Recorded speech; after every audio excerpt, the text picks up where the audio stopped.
Go live, go live, go live. Hopefully we don't have that clicking thing. I hope that's just something that happens when we were screen sharing. Gonna have to listen. I don't hear it this time, and I heard it last time in my own ears. You heard it. So... You heard it in Discord.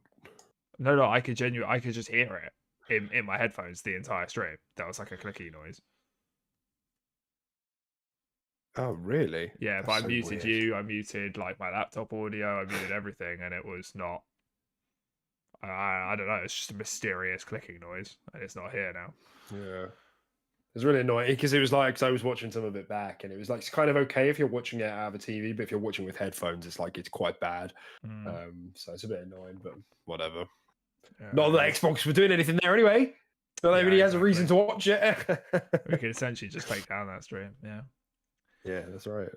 None the wiser. But yeah, cool. Apart from that, I need to put up the notes.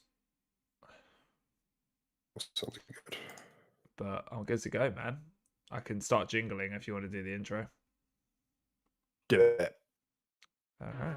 We are jingling. Great. Hello, everyone. Welcome back to episode 80 of the Sick Resume podcast, where one of us is always sick week on week. This time, it's me. Guys dosed up on so much paracetamol, phenylephrine. I don't know what that is. Caffeine, I suppose, as well. Sudafed. Is like a drug in this?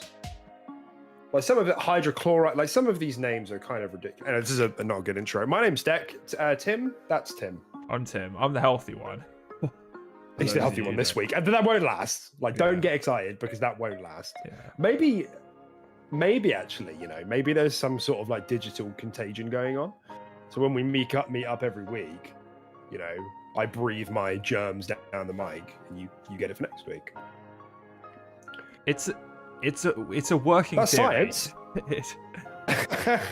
It's something to go on. I'll ask the AI bot, the Chat GPT. Have you seen this? That like the AI that's like being created.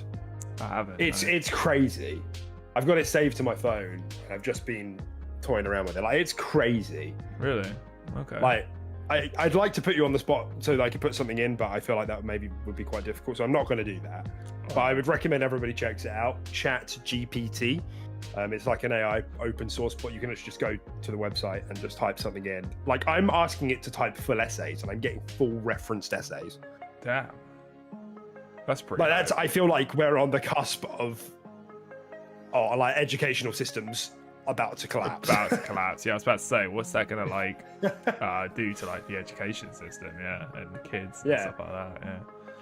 And even like the whole AI avatar things that are going around at the moment. I don't know if you've seen them, where people are like, you give it like 20 of your photos from different angles, and then it creates these really cool looking avatars. Like, it looks like you've paid someone like to commission to do like graphics work for them. They look awesome. But it's like this ethical problem because like you genuinely can't tell the difference between those AI created avatars and like actual artists' work. Yeah. Like, it's a real problem. It's one of those real Jeff Goldblum things where it's like, I think you guys have spent too much time thinking about if you could and not enough time thinking about if you should. Think about like how much money has been wasted creating AI that's just going to make people's jobs redundant. Like, the more money has probably gone into that than will ever go into like mental health. Do you know what I mean? Yeah, it's kind of crazy. Yeah, I'll give it a download and see what it is, or does it just run off like a webpage? Does it? I think so. Yeah, I'll send you a link later. Actually, it'll be easier to find. I just managed to scoop it up from Twitter, but yeah, video games. Am I right? Yeah, it's if you're those things. If you're coming here for our 80th episode, 80 is pretty good, right? 80 episodes. You know that it's probably been it's been a fairly busy Xbox week, right? There's been the Game Awards, which Xbox it was not busy for. Yeah, I was about to say what? Like, I was about went in there, dude. The majority of the Xbox news. Well, I mean, I guess maybe it's not Xbox news. It's like Xbox, dialogue. The lack of Xbox has stirred up quite a few conversations. Obviously, ABK keeps going, so there's conversations there. And it was you might not think that happened this week, Tim, but it was this week that Xbox did the whole committing to Steam and Nintendo for 10 years of Call of Duty. That was this week. It might not feel like it, Yeah. but it was, because sometimes I like revisit the notes at the end of the week because I'm still adding to it. I'm like, oh my God, I can't believe that was. Yeah, I think. Especially when it's ABK stuff, because it feels like I'm experiencing like time dilation whenever I talk about it. But yeah, so a few bits and bobs, but we'll get through it. And if you hear that sound, thank you. Tim, how's your week been, buddy? How's Game Brain? How's it going? Yeah, no, it's going good, man. Yeah, pretty decent week overall. Quite busy, just doing lots of other stuff away from gaming. So I think gaming wise, I think I've only Overwatch, obviously season 2, bit of a banger. Yeah, we did it. Cool map, cool changes, cool new hero. Bit underwhelming in terms of power, but I think I'd rather. I hate it. I think I'd rather have that than someone mega OP that breaks the game. Like, right? I prefer overpowered heroes. Yeah, I mean, he's kind of fine. He's not trash. He's like B tier, so like you can't really say he's bad. You can still use him and win games and stuff like that. He's just not. I don't know. Yeah, he's slightly underwhelming. I would say he's underpowered. Yeah, he needs some tweaks. Most of all, his big thing, being able to pull people down from the air, that needs to be increased to the point where he can literally just pull. If someone is in that tiny circle, I don't care if the Pharah is 200 feet in the air. If she's in that tiny circle, she should get pulled down, right? It's so hard to get her inside that anyway. I don't think it should matter what height the character is at. But yeah, that's very underwhelming. That but yeah. So that's been fun. Battle Pass is great. Everything. Overwatch 2. Yeah. Awesome. Still slapping. Yeah. And then I've been. It's funny what happens when your game actually has a content roadmap, isn't it? Yeah, right. Yeah. Despite all of the bad reception your game gets, if you pump out content every 9 weeks, it's funny how good you can retain your players. Right. Really funny. Halo Infinite could definitely take a page out of Blizzard's book in that regard. Absolutely. But yeah, no. Apart from that, been playing some more Octopath Traveler. That's good. That's good fun. That's nice. You played on cloud? I have played it on cloud. Yeah. Yeah, I played it on cloud a couple times now.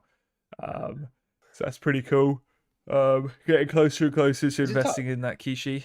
Yeah, it's touch. Yeah. Yeah, I was gonna say touch. Yeah. Cool. Yeah, getting closer and closer, but I haven't quite done it yet. But now I might be employed again. Who knows? Maybe I will. But yeah, that's about it for me. Literally just been like. And also, let's. Yeah, I mean, I just wanted to give you your merits here, mate. Let's. We stayed up till 4 a.m. to do the Game Awards stream. Not only did we not get Xbox, this guy goes up, fucks off to an interview the next day, gets offered it 3 hours later. Yeah, my man crushed it. Somehow. My man crushed it. Yeah, I don't know how. No, not somehow. Not somehow. I guess being tired helped with the nerves because I just didn't. All my energy just numb to it. Yeah, all my energy just went into just functioning rather than having anxiety. Yeah, that's right. Yeah, so yeah, that was pretty good. That was exciting. So there's probably some like transferable skills from the podcast, right? That's got to be a thing. I don't think so. Speak to people every week. None. I mean, I guess in a sense of like. Yeah, I mean, like team working and people skills and stuff like that. Yeah, sure, I'm talking to people and sort of hosting like a podcast, co-hosting a podcast. Even though, let's be honest, I carry it. And well, I mean, for like, fuck you, firstly, but secondly, I mean, for the actual interview process. That you're more comfortable talking, right? You don't get tongue tied. You can organize your thoughts better because that is a skill. absolutely. Together. Yeah. stuff But like then, that. Yeah. but then you could always argue that, you know, it's different depending on who you're talking to as well. If I'm talking to you, obviously, I'm for not sure. going to get tongue tied. But if I'm talking to someone who is looking at my skill set and wants to pay me money for my skill set, I might get tongue tied a little bit more. I want to pay you money for your skill set. Thanks, Just a man. different sort of skill set. All right, we're entering dangerous territory here. I'm not sure about this one.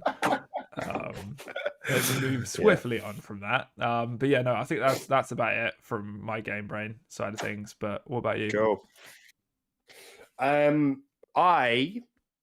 Yes, Overwatch 2.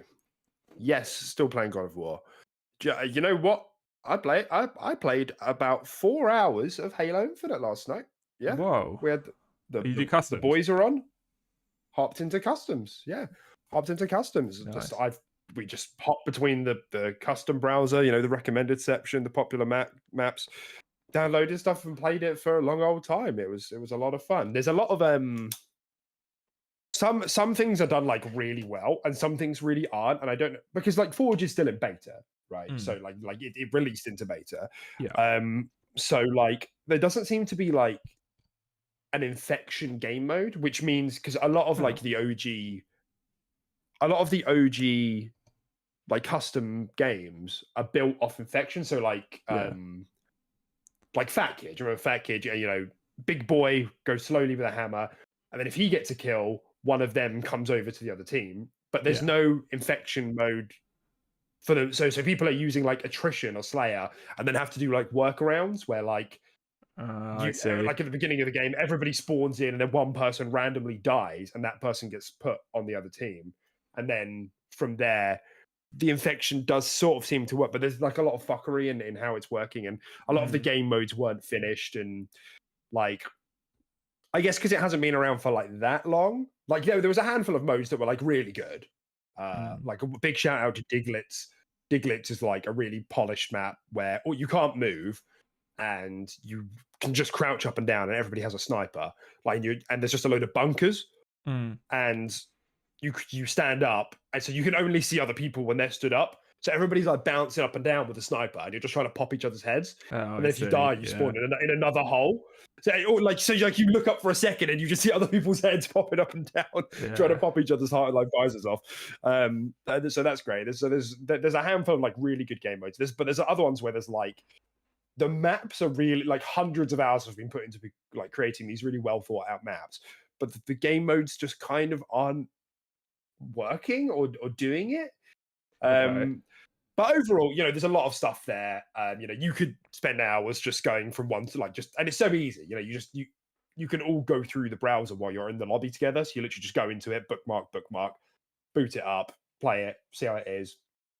You know, we did a jump puzzle map called Everest as well. You know, one of the old school ones where you have to try and like climb mountains and stuff on pipes and shit like that. Yeah. Oh, but nice, yeah, man. It was a good time. It was good. It was good fun. It'll only get better the longer it's out. It's as people, as you know, 343 support it. It's a bit of an oversight on their behalf, though, not having an infection game mode in there, or like that's a bit. I know it's beta, but like that's kind of standard, right? Surely they looked at that and were like 90% of our custom games in all of the Halos have been done with an infection type game mode. Should we have this in for beta? I don't know. It's just been a weird omission, hasn't it? Because like there isn't an infection in the base game. So I swear they've done one. It's like a rotational thing, though. Has that never been in Infinite? I could have sworn there was something like that at some point, but I guess not. No. I just don't know like why it's taken so long. But anyway, obviously people are making workarounds, but it's not just that's like not the only problem. You know, there's been other things, other problems as well. Where a lot of like I said, a lot of the modes or maps like weren't fully finished yet. Like, you know, even in the description it said like work in progress. Yeah. So, but I guess I don't really know, because maybe back in the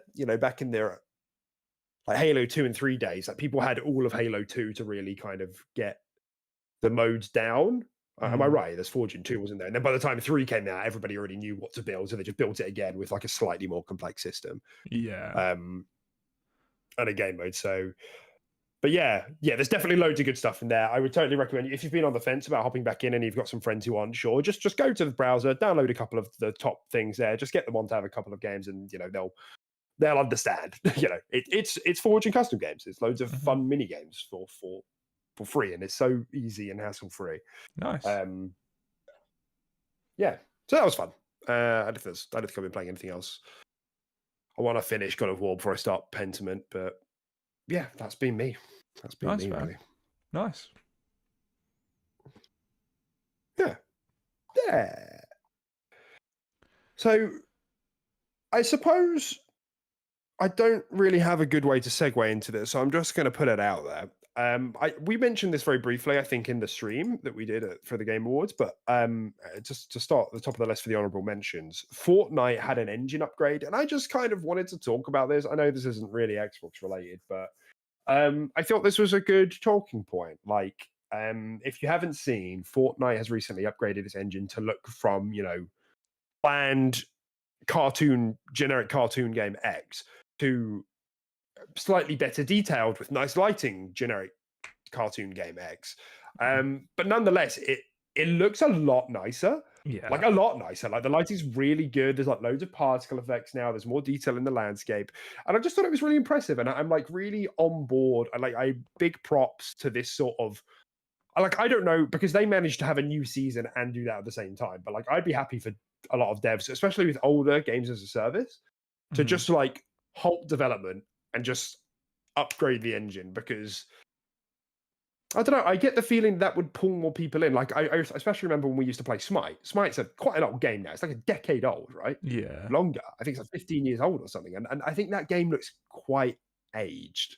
Definitely. And it could really do with like an engine upgrade that would pull people back in, because I think like the game has aged quite well, like in terms of like mechanically.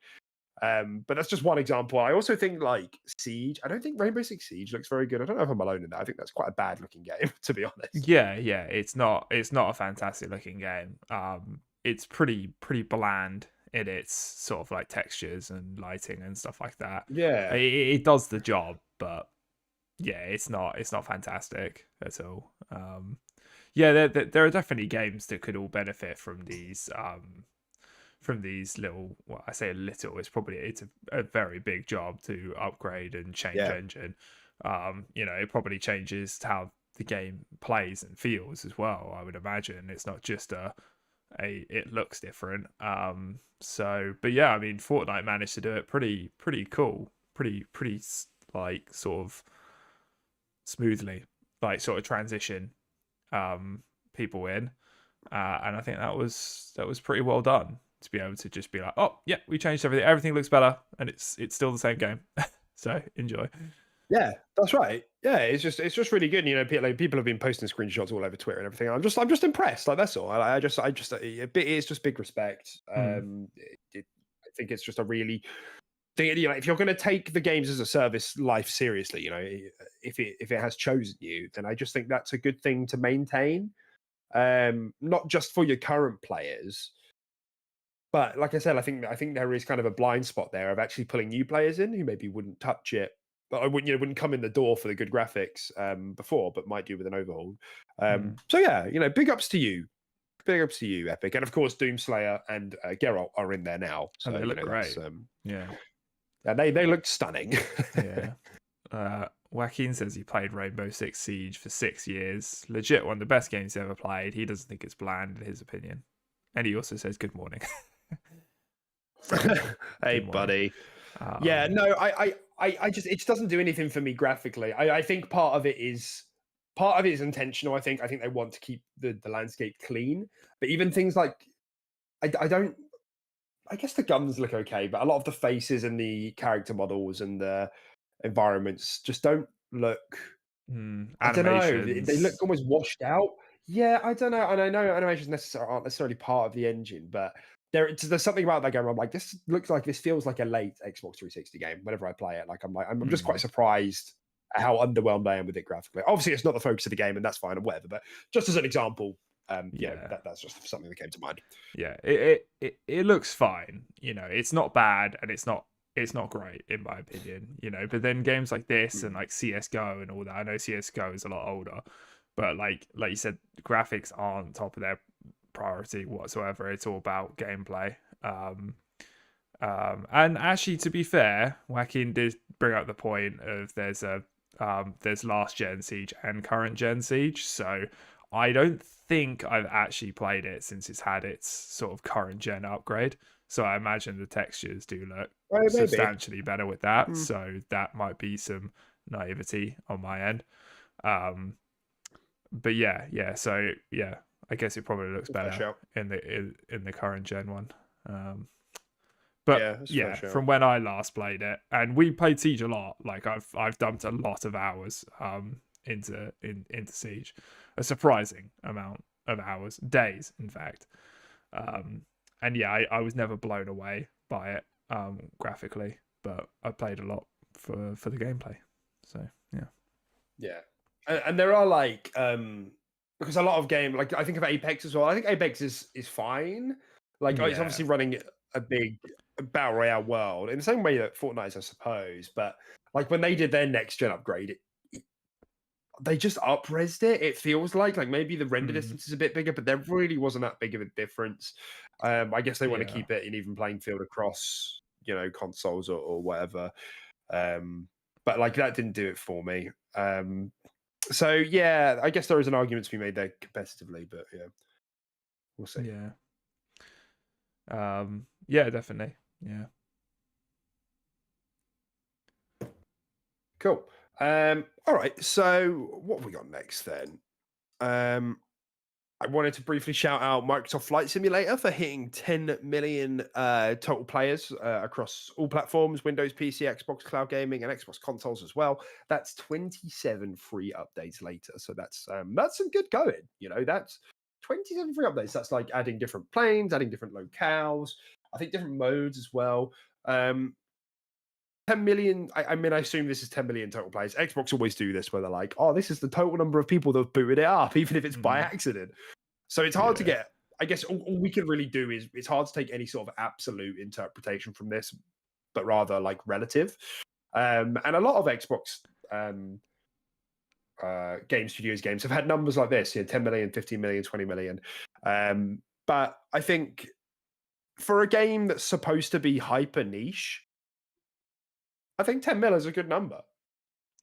Yeah, definitely. Yeah, and I think this just shows just like the outreach that these sort of games have when they're chucked onto Games Pass. Like even people that aren't a fan of it or something like that, you know, they might just boot it up just to be like, let's just see what it's like, or just to like, I know, like show someone in their room, just like, hey, look, check this out. The graphics on this are sick. It's a tech showcase. Yeah, exactly.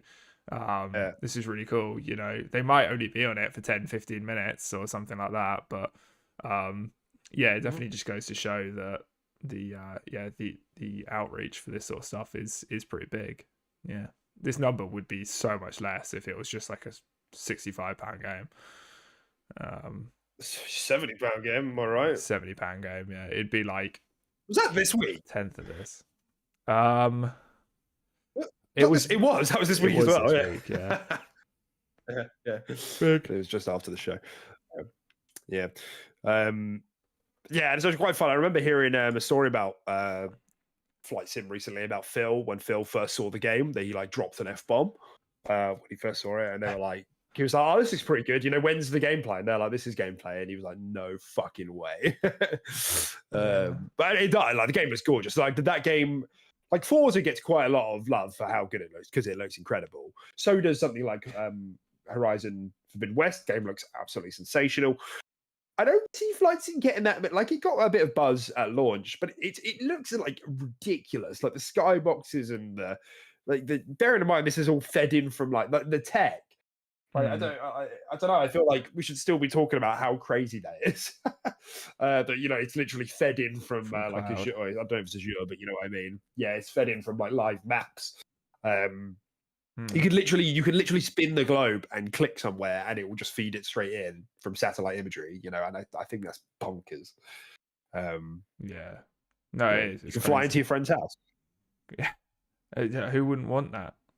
It's perfect. Perfect. I'd always recommend it. Yeah. Am I reading this right? That Joaquin has asked us if if a Greg's pastry is really that good. Oh yeah, I didn't see Are you that. getting Yeah, fuck you, Joaquin. Yeah, it is. Craig's pastry is really that good. that's our culture, you know. Yeah. Well, I mean, it's not They're like pretty it's not good. fantastic, but it just It's not like didn't. highbrow food. It's Yeah. yeah. Greg's is like English pastry fast food, Yeah. sort of. It's like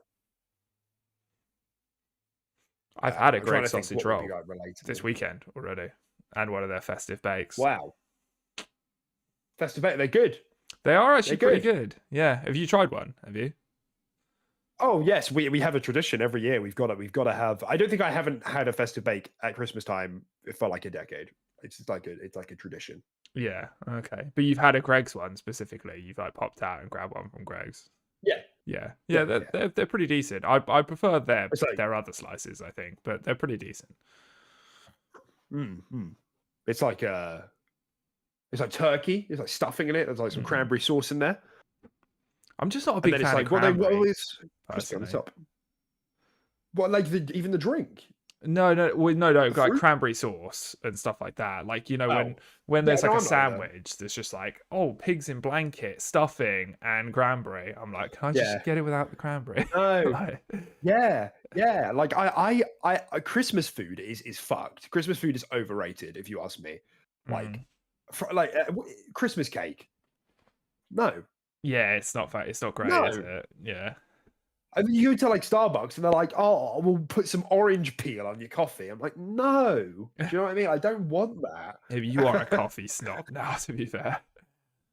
I am, but like those are just not flavors I want. And I'm not like the biggest fan of like orange. And people they just go ham with orange at Christmas Yeah. time. And I just Yeah, Christmas time is just like cranberry flavored coffee. I'm like, no. yeah, Christmas time can be summed up with just the flavors of orange, cranberry, and like raisins.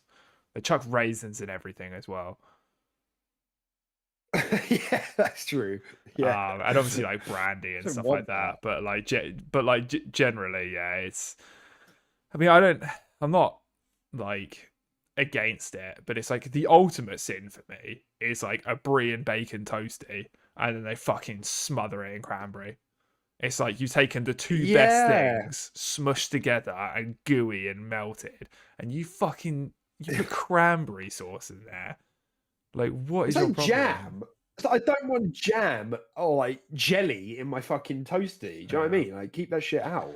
It's unbelievable. I'm glad we're in agreement. We're against the Christmas food agenda, you know. In the States, we know of sausage rolls from Greg's and chicken from Nando's. Yeah, sausage rolls from Greg's, fucking banger, and chicken from Nando's That's is very genuinely just like good. that shit's like 9, 10 out of 10. I love Nando's chicken. Like, shit's always moist. It's never dry. It's so Shit's tasty. always moist. Yeah, it really is, man. It's yeah, Nando's is hype. Can I get a Nando's sponsor in the chat? You know it is, and that's very cultural. Nando's. You know, yeah, that's very culturally aware of you. You know, I'm quite proud that we have such an enlightened. Yeah, good job, Joaquin. Subscriber base. Yeah. Man, that Rabbi Bill Clinton will come round to that. We'll come back. I'm sure. Like, I'll need to watch our reaction to it. Maybe you could like make that one of the TikToks if the buzzing isn't too painful. But like we were so confused. We were like, what's he doing? Why is he so nervous? Yeah, I called that shit so early yeah. as well. I was just like, this kid doesn't look like he should be here, and he was like trying to get on camera, and I was like, look, he's trying to get on camera. I was like, this is weird. Yeah. Yeah, it's weird, right? And then he pops off about fucking reformed, orthodox Rabbi Bill Clinton. Like it's yeah. It was interesting. Yeah, it was an interesting way to end the night. Very, very interesting. Yeah. Okay, where was I going with this next? Why have my notes? High on there Life. they are. Okay. That's the one, High on Life. Yeah, I added this late last night because I saw a couple of tweets about it and I was like, you know what? That's a good point. Xbox are doing it again. They're doing it again, Tim. Mm-hmm. Where they have a partnership with a game of a reasonable size, day one into Game Pass, exclusive for X amount of time. Not a word, not a whisper, not a crumb of marketing. Yeah, it's kind of This weird game comes that. out on Tuesday. It comes in 2 days. Yeah, it's kind of weird because we saw a fair amount of marketing and a fair amount of like this thing getting trailers, um, being shown off and like being put into like highlight reels and stuff like that for like quite a lot of stuff like pretty early, and then now it's just hasn't had anything for so long. And yeah, like you said, it's just releasing. It's very odd. I feel like Xbox do that quite a lot outside of their main titles. Yes, Like they don't market their they do. games quite close to release date. They market them like really early, Pentiment. and then they just forget, and they're like, "Oh shit, that's out! Oh my god!" Oh, whoops. Yeah, yeah. Yeah, it's weird. Yeah, I like it. It is weird, and it's like the problem is further compounded by the fact that they have, more acquisitions and more studios under their belt now. Yeah, especially the bigger acquisitions, Bethesda. Because Yeah. the last time I think we had this conversation, other than Pentiment, was when there was a new Redfall trailer, and we watched it. We had it on the screen for however many episodes ago that was, and it was a good trailer. It was good, and Redfall needs this sort of publicity to turn the image around a little bit. I don't Yeah. doubt it's going to be good, but like if it wants to be a commercial success, it needs to turn the public image around a bit. And it was the Redfall account tweeted it out, and then the Xbox account, like 6 hours later, retweeted it. That's like, I don't understand why this isn't synchronized. Like there Mm. aren't marketing beats. Yeah. Um, it's just a real problem. Like Xbox have always had that problem, and they're still not over that hump. I think their Yeah. shows are getting better generally, but like you can't just have one good to okay show a year and then that be it. We need, like, you look at like PlayStation marketing. Like, I drive into Birmingham city centre and there's like giant posters up on fucking like skyscrapers. Do you know what I mean? Yeah. Like, Yeah, like you said, Xbox have always had a bit of a marketing issue, and they definitely need to invest a little bit more time in that. I don't know if it's just a sense of, like you said, we're still in like a scaling sort of phase. I say scaling, obviously Xbox is massive, but like just with all the studios recently acquired and everything like that, I think there's just a lot of like internal like forming and stuff like that rather than yeah, and I think that's just taking up a lot of time. But like you said, it's been going on for a long time. Xbox's marketing has been yeah. pretty poopy. But yeah, it's a shame because this game looks like a banger, and I'm genuinely going to boot this up on day one and play this. Like I'm playing this on Tuesday. It looks fun as fuck. Yeah. And I hope it's good as well. So Yeah, same. If I think if this game gets into kind of the eights, I I think think it will. that will be I think that will be really good for Xbox. I think they need that after sort of a lot of the bad PR and the hollow 2022 they've had. I think it will really do them well because it's very unique as well. It's the sort of thing that it's very unique. Because I'm looking forward to it, especially because the last game I can remember that had this sort of tone was Psychonauts 2. Mm, But that was last year, the sort of like light-hearted, like comedy game, really, but not say it doesn't have any deeper message or, further writing than that, but that was it. And a game that tries to make you laugh. That's quite unique. yeah. So yeah. Another real problem, and really it ties into our first story, Tim, which is surrounding the Game Awards. In particular, we may as well tie this into rather than actually the actual content of the Game Awards, was the lack of Xbox presence there. So like, what the fuck? What the fuck?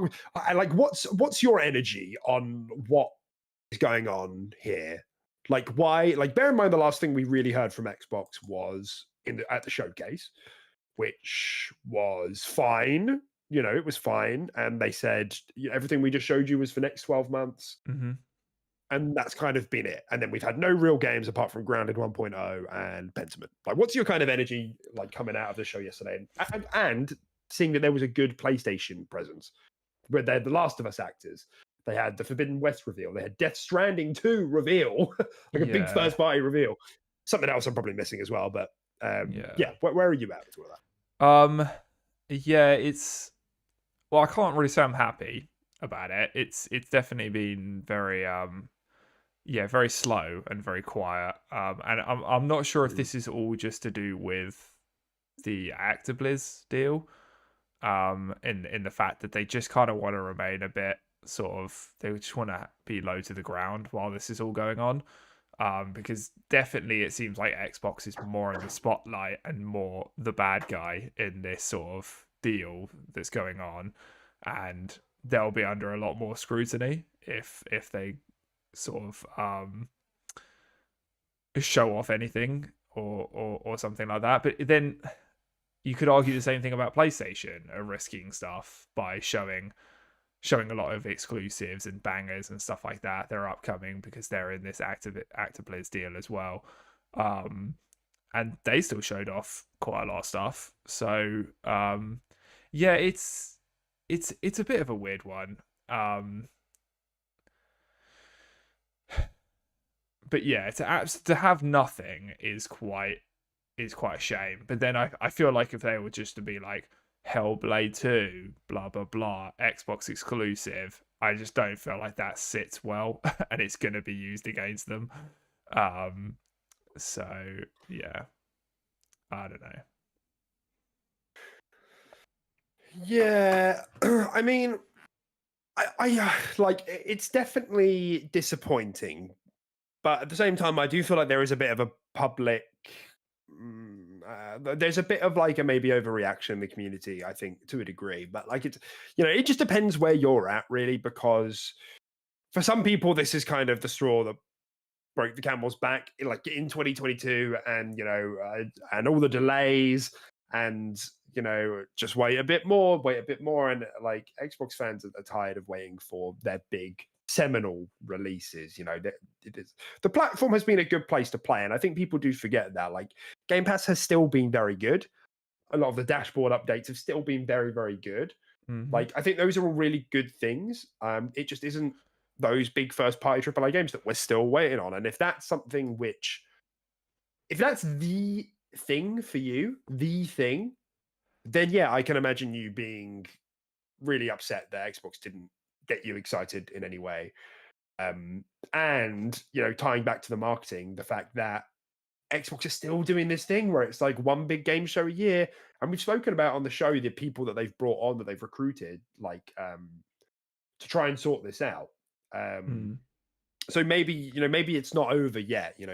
Maybe there is something else coming between now and E3 next year. Supposedly E3 is coming back, and that's alluded to. Aaron Greenberg, marketing lead over at Xbox, did tweet out something to the effect. I can't remember the exact words, but something to the effect of, "You won't have to wait. Like 2023 is shaping up to be a big year, a special year for us, something like that.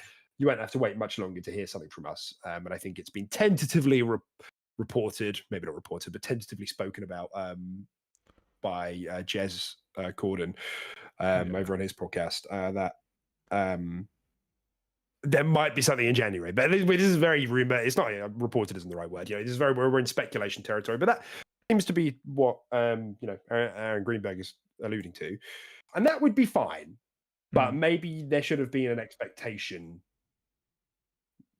Maybe someone should have tweeted out in advance, "We ain't here, but you're going to have a shitty Samsung trailer 3 times, and we're going to have a Game Pass trailer once, and that's our presence. Don't expect anything." I feel like that had gone a long way.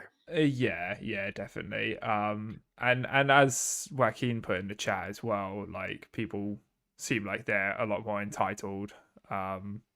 Sometimes, like fans. And like a lot of people that follow Xbox and know Xbox, they do know a lot of stuff is coming up and will be released in 2023, and it's going to be a good year. That is fair enough. We don't need confirmation for that, but it's just generating buzz. It's just reminding people that Xbox are in this race. Xbox do have stuff coming. It just keeps it to the front of people's like brains. Like otherwise, people just forget, and Xbox just takes a back seat. That's what marketing is to an extent. It's just keeping people interested and keeping them on that hook. And it's just a lot of people might have both consoles or something like that, and a lot of people with the lack of anything coming out of Xbox have probably forgot so many of these games are coming out, and right now they're just playing God of War and playing other games coming out on PlayStation. So it's just yeah, it's just generating that buzz, and Xbox have not been great at doing that from a marketing perspective. So Yeah. I do also think there's like it's harder to market Game Pass because it's like a service within a service. Do you know what I mean? It's like a yeah, service on the platform, whereas Netflix is Netflix and you go on it and you see what's there. Whereas maybe it's to do with like the UI a little bit and how they market it. You know, like Game Pass is it's not buried, but like I don't think they maybe do the best job of showing. You know, if you go on the website, you can play this right now for £1 on your first month if you really want to. And hmm, like I said, the back half of 22 in terms of Game Pass has actually been really good. So like I'm not going to sit here and pretend that Xbox hasn't had nothing. Like Plague Tale, just Plague Tale for me, Immortality, Somerville, High on Life is coming, Pentiment. uh, Pentiment, Grounded obviously had its 1.0 released. Depending on how lenient you are on including that. There are things. There's been plenty, and there's plenty I'm forgetting as well. Like you even look at the Game Awards nominations and winners. As Dusk Falls, there's a lot of games that are still currently or were on Game Pass that were nominated for those awards. There was really good stuff there, especially in the back half of 22. So Mm, I'm not. Yeah, I don't think it's like the end of the world because we had like Ryan McCaffrey over at IGN writing, like a doom and gloom post as well. Like, it was a slap in the face to Xbox fans. Oh, I'm not going to go that far, but like, it's no. definitely disappointing. Like, we said on the stream, like, we stayed up to 4 a.m. in the morning to fucking hopefully get like a morsel of Hmm. something to Yeah. keep us going. But for whether it was just poor planning or it was the ABK deal or it was just wanting to because like we said, Xbox have been recruiting more and more marketing staff to try and get this right. Maybe they're just wanting to have their own shows again. Nintendo doesn't really make appearances at the Game Awards. Mm, true. They're the Mario movie I think was there, right? But nothing. If they are there, it's a very small presence, and then they do their own stuff. They do the Hmm. Treehouse or Nintendo Directs, and I think we've all been saying that that's the direction we want Xbox to go into. Maybe like a quarterly or maybe 3 a year, Mm. smaller shows. That's the cadence we want. So if this is the beginning of that, so be it. But if it's not, then like we've had another year where it's been like, why is this not sorted yet? Why are we left waiting a year for the next bit of news? Yeah. So. Yeah, definitely.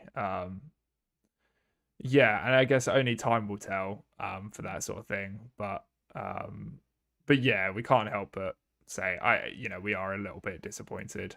Um, I'm not For sure. I'm not up in arms about it, but it would be nice to get something, especially when it's just like I genuinely thought it was a guarantee we'd see something like Hellblade because of its presence in Yeah. previous years at the Game Awards and stuff like that. And it's just like even that wasn't there now. And then you're like, well, they showed off that sort of stuff before they were under Xbox, and now they're under Yeah. Xbox. We just don't see anything. It's this whole thing where it just seems like whenever a studio goes under Xbox's umbrella, they just get shrouded in darkness for like a year, and we just don't hear anything until their game fucking releases next week. Um, so Yeah. yeah. And it's this whole thing of like, revealing games too early and things like that. I mean, arguably, 2021, no, that was last year, this year, 2021 and 2020, I think were still some of the strongest showcases Xbox have had in a while. Mm, Um, I thought 2022 this year was okay because they did the whole 12-month thing. I thought it was okay. But in mm, previous years, they showed a lot. And you can argue that COVID got in the way of that, but like PlayStation hasn't had a problem getting out games. Neither has Nintendo, and I mean maybe this is still part of the since the acquisitions they're building up to the floodgates breaking, and let's not forget 2021 was a good first part of year. It's just that there was a lot of nuance to that, but they weren't all exclusive. Some of them were delayed. A lot of them were mm. multiplat. Halo did really well at launch, and then it dropped off like 2 months after because just like there's lots of little things like that. So yeah, it really does depend on how you look at it, but ultimately, I think we need more conferences. I don't know. I think we need more conferences because there's so many things like the expectation now is that 2023 is going to be a big Xbox year. So like, where is it? Do you know what I mean? I think that's the unsettling thing for a lot of people. It's like, if there's so much happening, like, why don't we have a single release date? We don't have a single release date. Yeah, exactly. Yeah. And that's worrying, I think, for people who want value out of their console. So yeah, absolutely. Yeah, I saw that. It's Phil. There was a couple of shots of Phil at the Game Awards, weren't there? And I think he did look a bit stressed. that was the day that the FTC decided they were going to sue him. Yeah, he just looked fed the fuck up. Yeah, I mean, the guys. Yeah, there's a lot going on right now. With the ball in his court. So yeah, I'm not surprised. He's probably sat at home with a glass of whiskey watching the Quick Resume podcast, and he's like, "Oh, give me a fucking break!" Like, do you know what I mean? Like, I'm doing my best. Yeah. Normally I can rely on you guys to be on my side. For fuck's sake! Yeah, everyone's. Aren't these the guys who call me Philly cheesesteak? Aren't these the cool guys? I'm losing them. Fuck's sake! Yeah, poor guy. I'm sure you're doing your best, Phil. But I don't really think it's his problem. It's a marketing problem. So, whatever. We'll see. But hopefully there is something to expect in January or at least February. Like, if this is going to be a big year, like this, 2023 needs to be the shake-up year. It needs to be the, right, this is what you can expect from now on. Like, we're doing 2 or 3 showcases a year. Maybe you come back in the form of an XO 23. And we're going to start having that first-party cadence, because we're anticipating at least 3 third-party games, which I think is big third-party games, which I think is good. Starfield, Redfall, Forza. There might be one more. There might be a Hellblade in there as well, and that would make it 4. And that's not including any other surprises or Game Pass deals, etc., etc. I think that'd be really good. I mean, what would be a cadence that you would be? What would you be happy with for 2023? Like, what do you think needs to happen for you to be a happy chappy? I think I'd be happy with 1 a quarter, big first party releases. I think I'd be happy with about 4. I know you said we got 3 at the moment, barring anything else that might come out, Hellblade or who knows, maybe Avowed or Contraband a bit further on than we think. You never know, they might release towards the end of the year. It'd be nice to hit the big 4 and then maybe even go over that. But yeah, I'd say 1 a quarter is pretty good, considering that is just first party straight into Games Pass. We're gonna have plenty of other third party, cross-platform releases along with that. I'd be pretty okay with that. Yeah. Yeah, and I guess with how the ABK thing's going, I do not blame Xbox for wanting to keep a low profile with what they reveal, but they've already shown off. They can show us stuff they've already. It's not like they're going to pump out 5 new AAA trailers, all releasing at the end. At the end of 2023, early 2024. That might be problematic for their ABK arguments. But showing us. Just giving us release dates, showing us a bit more gameplay for the currently already announced stuff, I don't feel like that's going to do any more damage. So, new Minecraft year, Minecraft Legends. That's a good point. Yeah, that's next year as well, isn't it? It's hard to put that in the same nest because it does. Again, it has that nuance of it's not exclusive. I know it's Game Pass day 1, but how this works, Joaquin. People don't count them if it's not exclusive for some reason, or AAA, or third person, or action adventure. Or about sad dads, or Xbox, or with a bow and arrow, or on Xbox. Yeah, I'm joking. We're joking. We're a funny comedy podcast. We make funny jokes about things. Yeah. Okay. So we'll see. We'll see how it goes. It was so. Let's. I just wanted to very quickly sift through the highlights of the Game Awards for us. Obviously, it was really late. We finished off, so we didn't really have much time to speak about it. Other than I think we agreed that it was a good show. It was the best Game Awards yet. I think, in terms of pacing. Chris Judge maybe was the only Yeah. the only wrinkle there. My Yeah. man gave us an essay, and that's like, that's okay, but maybe not here. Yeah, Yeah. I remember they even started playing him music to like, prompt him to like get Hurry going, up. and Yeah. he did not. Yeah. Yeah. Save that for Twitter or record it and upload it or something. Yeah, that's right. Yeah. So I've got like a couple of links on the notes, Tim, that will take you to some pages where there are like, best of, or like I remember everything. Don't need links. you remember everything. That's awesome. I like this. So this is like the other thing as well. It's not like there was some Game Pass presence here, but none of it was highlighted. I noticed that, like, replaced Party Animals. I think Warhammer. No, that's Space Marine. There was something else that I'm forgetting. Party Animals replaced. There's another game I'm forgetting. I can't remember what it is. There was also a Game Pass game, but there wasn't a Game Pass badge on it or anything, which I just thought was really weird. Mm. So, because we came away from those games that we've definitely seen before, and we were like, was that? I think that's Game Pass. I mean, we were literally saying it on the stream. We were like, is that? But like we've seen it before, so like, Yeah. I don't know where the marketing was for that.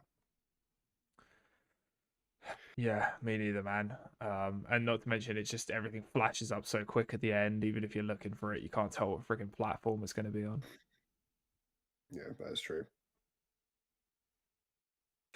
So beside that, I mean, so all I can remember, and just scrubbing through the what was shown off now, Replace and Party Animals were two of the Game Pass games there. Replace is still looking fire. Excited to see more about that. The pixel art cyberpunk one. Some personal favorites. We said, I mean, Hades 2. Wow, what a reveal! Yeah, bonkers. So hyped for that. Yeah, absolutely awesome. That Judas game was pretty interesting. From the makers of BioShock. Oh yeah, that did look really good. A lot of buzz about that. Yeah. Kojima being there is obviously a big deal. Death Stranding 2 looks like Death Stranding 2. I don't know what else to say. Diablo 4 still looking fire. Game is still looking fire. No gameplay. It's just a cinematic trailer, but looking cool. Yes. A Transformers game. Yeah, Dark Spark sequel. Let's go. Yeah, that was a weird one, wasn't it? Yeah. Oh, The Lords of the Fallen. Is it Lords of the Fallen 2? Who knows? Who knows? Yeah, it's a question. Cyberpunk Phantom Liberty DLC with Idris Elba. Oh yeah, that's cool. There was that other game, right? Crime Boss Rocky City, which had like Michael Madsen, Chuck Norris. It had like quite a star cast. I thought I was really confused with how they were presenting it. I was like, is this a sequel? It's not. It's just a new IP, but they just managed to get loads of Hollywood talent in the game, and there's like a little bit of gameplay online. Tim, it's like a Payday game. It legit looks quite good. It's like a first-person Payday style game. Nice. It's really not the sort of game that needs Hollywood talent in it, but it does. So I'm keeping an eye on it now, but I thought it was just presented in a bit of a weird way. Yeah, it was a bit muddled, a bit confusing, that one, yeah. There was that Banishers game, Banishers Ghosts of New Eden. That was by Don't Nod. That looked really cool. I don't know if you remember that. Banishers? That's not ringing a bell, no. Yeah. It came and went really quick, but I remember us both being like quite, our eyebrows being raised when it came on. And then probably, there's other things. There's like Tekken 8. I think Street Fighter was there as well, wasn't it? There was some VR stuff too. There was the Bayonetta Origins, whatever that was. But the other probably big takeaway for us was the Remnant of the Ashes 2, which we waxed lyrical about in the stream. But we loved the first one, and we would highly recommend it. I hope that gets a Game Pass release, but I would probably buy it anyway. Yeah, Just a really good game. Just yeah, a really good game. yeah. I'm absolutely buying. Yeah, if that's not Games Pass, I'm buying it. Just because it. Yeah, I mean, we loved Remnant from Ashes. The first one, insane game, and this one just wow, it just looks like everything that was, but more and better, and like the monster variety and like weapons and all that just looks so freaking cool. And I just never Uh-huh. thought this game would get a sequel. Like genuinely, I just never ever thought that would happen. So that was crazy hype, and I had no idea that was coming, any leaks or anything. So that was a genuine raw reaction that I was pretty damn hyped. Yeah, that's cool. Yeah, it really is. And it's really interesting actually, because do you know who the devs are? Do you know who made Remnant? I want to no. It's not like People Can Fly, is it? Who is it? No, but I can see why you'd think that. Is their logo um, similar? sort of, but it's like it's Gunfire Games, and Gunfire Games are best known for their work on Darksiders. Oh, okay. I love Darksiders. I know you do, yeah. Darksiders 2 Definitive Edition and Darksiders 3. Yeah. I don't think they worked on the first one. Okay. The first one was I don't know. Arguably, the first one's being carried by nostalgia, and people quite like the second one. I thought the third one was pretty good, but yeah, no, they're all decent games. Yeah, definitely. So Cool. yeah, very exciting. Cool. So right then, let's move on. So we're past the Game Awards, and we're on to some of the news from earlier in the week that Xbox is raising its price to $70, and this is like now in retrospect, like I said it at the time, like what, like bad timing. That was bad fucking like it's gonna happen. Like Phil literally was on an interview like 3 weeks ago, wasn't he? Like something we'll have to give at some point. And if there was something they were going to increase the price on, I'm glad it was this. I'm glad it was because obviously all of these games are day one Game Pass anyway. So I don't feel like most people are really being affected by this. No, yeah, I think most people that have an Xbox and are looking forward to first party games releasing, odds are they're probably going to have Games Pass. Or if they don't, they'll just buy a month or two of Game Pass around the area these are releasing. So I don't think anyone's ever really dropping the big 70 bomb on these too often if you're an Xbox holder. But yeah. Because when this happened at the beginning of the week, I was like, "Oh, that great! Like this is a signal that we're about to get some cool stuff for the Game Awards." Yeah, no, no, it's just more money. Like, just give me more money, because you would have thought that you would do I don't know what it is. It's like when Xbox tried to do the whole raise the price of gold just for no fucking reason. They're just like, it's hard out here for me. yeah. Like somebody sat in front of a spreadsheet, like, look, we are having a hard time. Last week I could only buy 2 Ferraris, and yeah, it's like, who's going to care after all of these ownerless Ferraris? Do you know how embarrassing that was to walk into the dealership and only come out with 2? It's ridiculous. People were pointing and laughing. And a 3 for the price of 2 deal. Yeah. I couldn't believe it. If they had 3 for the price of 2, then he would have still got 3. Yeah.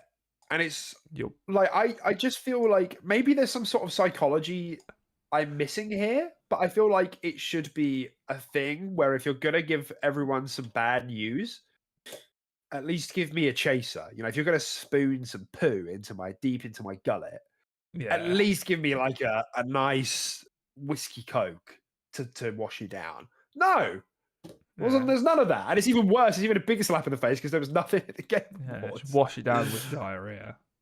That's what you do, mate. Yeah, that's right. Great. Yeah, poo followed by poo. Great. Yeah, stupid podcast. It wasn't. It wasn't fantastic timing on their behalf. Yeah, something had to give, but just like Philly's belt. But I think, You could have waited. I think you could have waited another week or two.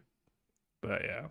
Well, that's like if they truly are planning like a January or a February showcase, could you not like keep it in your pants until then? Do you know what I mean? It would have rolled off so much better. Like, I don't understand how someone. This is what makes me think that they have like different people in charge of like very like similar but different departments. Like there's someone in charge of programming, and there's someone in charge of marketing, and someone in charge of content schedule, and someone in charge of hypometer. And it's like, what do? Do you speak? Do you speak? Because like if there was truly someone who had a calendar in front of them and they were like, oh look, on the 20th of November, we're going to announce the prices are going up. On the 5th of what's the fucking date? On the like 7th, 8th of December, there's the Game Awards, but we're not showing anything. And then there's January the 26th. We're having a showcase there. Like you can't look at that as a content plan, like a pro, and be like, that's going to pan. That's optimal. Yeah. I don't get it. Yeah, I mean, yeah, sometimes these things from like a numbers perspective and a financial perspective, they need to be announced at specific times, but I don't know the logistics of it all. But yeah, like from the outside looking in, it just doesn't make sense to just to do it like they have. It just doesn't line up, like any of it. Yeah. And even worse, it's like, it's known that companies will put out bad news on Fridays. And I don't think this was even announced on a Friday. It's literally like they were just, I don't know. It's like they had something good. It's like they had something, it's like they had something good to tell the world. Like, I don't, or maybe there was just no rhyme or reason behind any of it. Like I said, it's comparable to the gold thing. Because you can't just tell us you're going to double the fucking price of it, like, and not give me anything. Like, what were you expecting? Like, okay, yeah, cool. Cheers. Thanks for the opportunity to pay you double the money. Like, if they were like, at worst, they could have been like, oh, and we're making a commitment to do this, this, and that. Nothing tangible, but at worst, they could have made promises. At best, they could have said, and this is the release dates for X, Y, and Z. Here's an acquisition, blah, blah, blah, whatever. So, yeah, there's more stuff to iron out because the timing of these last 2 weeks has been ridiculous. And that's not even to mention the ABK stuff, which has been really negative as well. I know that's more transient and spontaneous, but you can still react, which I don't feel like Xbox has ever been good at reacting. So it's just like weird. They could have even like marketed or got something out there at the Game Awards, even if it was just like, why didn't they show High on Life? Why didn't they give High on Life a trailer at the Game Awards? Was it just too expensive? Like to just air it there, and they didn't think it was like, because like just any kind of presence to like go with this negative news, even if it was just like, oh hey, oh wow, actually yeah, we got High on Life on Tuesday. That's kind of cool. It takes your mind off all the bad news a little bit. It's just like I'm so surprised they didn't even show that. So weird. That's what I mean. Like, because these things are planned months in advance, so they must have known that the prices were going up. Yeah. So someone wasn't talking to, or because it's not like they were pulling Higher Life. Like, we'll save it for our own shut. It's out. It's out on Tuesday. Yeah, like yeah. We'll get people hyped for that. 2023. Yeah, we'll get people hyped for that on January 26th. Everyone will be so pumped for that. What do you mean it's out on Tuesday? Yeah. Fuck. A week before it leaves the service, then the marketing cycle will kick in. Yeah. Great. Silly. Okay, well, we wait with bated breath for the next move for Xbox. I think they need to say something soon. Something soon, really, to keep people happy. Okay. So there was the whole thing that happened where Xbox committed to a 10-year multi-plat agreement with Nintendo and Steam. PlayStation have declined it. Brad Smith, who's one of the higher ups, I can't remember his exact role, has said, we'll be happy to sit down with PlayStation when they want to talk about the 10-year deal. And this stirred up quite a lot of different like knee-jerk reactions from everywhere. Like even devs were chiming in. I say even of course that's prerogative. That's absolutely fine. But a lot of people felt that this was like a big. This is like a PR move. This is such a PR move from Xbox. Which, like, on one hand, like I don't think. I guess maybe this is me just like I had a few back and forths with people on Twitter about this, and I don't know if this is me just being pedantic or getting into semantics. I don't think it is, because I think I would call this a strategic move. I wouldn't call it a PR move. Like, of course it's strategic, yeah, like obviously. But what do you mean it's PR? Like it's a very tangible. It's like do you know what I mean? Like it's a suable agreement. We're gonna put this game on that platform, and then people will be like, "Oh yeah, but it doesn't matter that much because people don't want to play COD on Nintendo." That's not really the fucking point. The point is that it's not like a stunt. You know what I mean? It's not something that, like, I'll tell you what a PR stunt would have been. A PR stunt would have been, we promise to put Call of Duty into more places, and that's it. Which is what they've been saying vaguely for a while now. But this is like a concrete commitment. Do you know what I mean? So to me, it's like, of course, it's strategic. Like, yes, by all means, they want to signal to regulators, look at us, look how benevolent we are. We're for real. We're not fucking around when we say we're not going to make this exclusive. We'll put it on more places, in fact, and we'll work with partners to do so. So, like, when you saw this, what were initial reactions, thoughts, and the rest?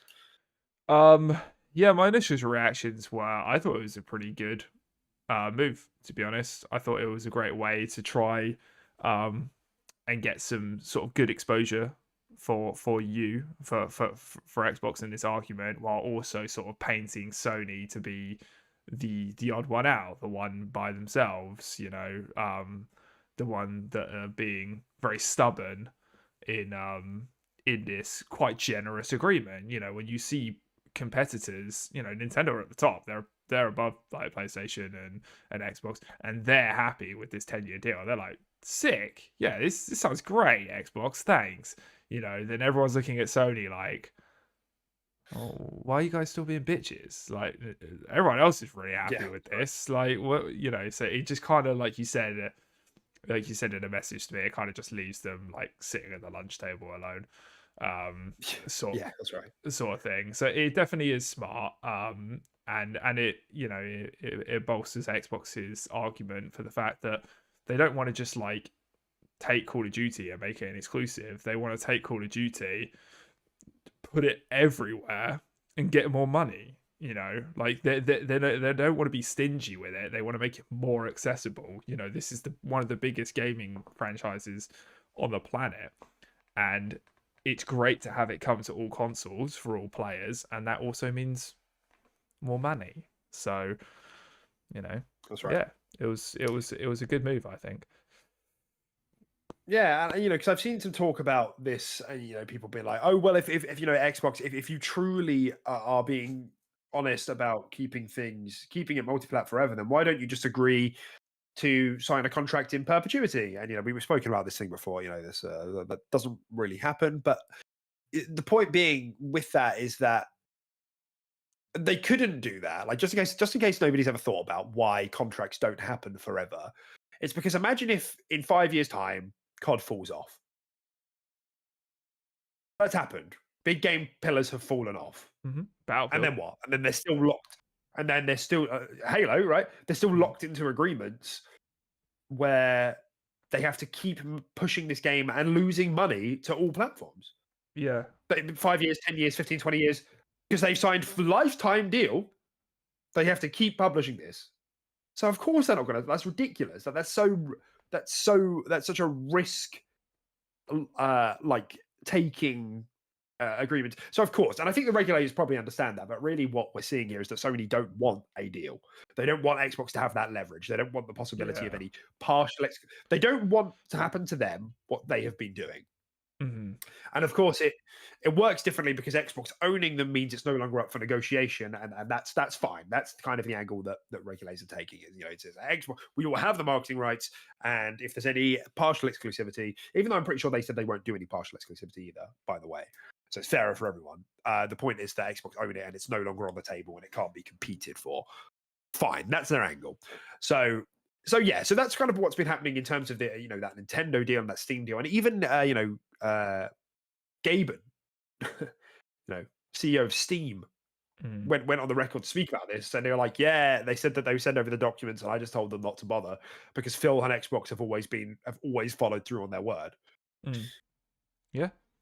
Well, I feel like there's like a ever growing pile of evidence in favor of Xbox being generally very good with this stuff. It just depends if the regulators decide to see it that way or not. And this is getting like kind of political as well. I don't know if you saw like US politicians chimed in on this. Bernie Sanders, what's she called? Someone I'm sure Joaquin correct me. Who's Warren? Elizabeth Warren. That's the one. Who are like both Democratic over there. Democrats, said like this is great. This is we need to get involved with big tech more. And this does stir up a little bit of conflict in my heart. So, Tim, let's peel this back a few layers. We're not talking about Xbox anymore. We're talking about big tech. Big tech, the Amazons of the world, the Googles, the Microsofts of the world, the Teslas of the world, all of this stuff. These massive companies that arguably have more sway over our lives and society than a government does. Politics is political. Are you generally for or against Disney? Another one. Are you generally for or against these giant conglomerates getting even more giant? I don't know. I feel like Does it depend? It does depend. It depends entirely how it affects us, right? And you'd like to think it eventually, if they get big enough, and they just have so much market share in that area that they can just choose to do whatever they want, and whether that be cuck the user with prices, or just lots of other things that aren't coming to my head, but prices being one of them. I think it gets to a point where they do just get too big. But I also think, it really just depends on what they do with it. But I'd say on the fear of them just becoming too big and having too much power, I'm probably against it. But yeah. Right. And it's an interesting thought exercise because obviously it takes your gamer bias out of it a little bit. So I would encourage, if you're listening and you're really staunchly, pro the ABK deal, and you're struggling to see why regulators won't submit, or why, have a think about it in other areas, like these other big corporations. Typically historically there's been very little benefit to people with industries getting dominated by monopolies and duopolies and oligarchies.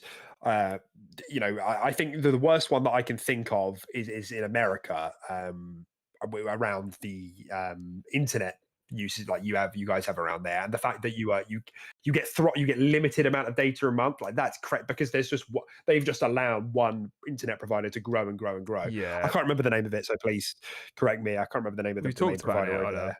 Another episode, I think. I think we have. Yeah, you're right. I can't remember the name of it. That is fucked. Yeah. Like, that's so messed up that's been allowed to just happen. And so I'm with you. Overall, I think we need to be very careful when we allow big corporations to merge like this. And there's this, so you get into the weeds of it, like merger and acquisition lawyers do, speak about vertical integration versus horizontal integration, which is like basically, are they acquiring someone else at a different point in the production chain?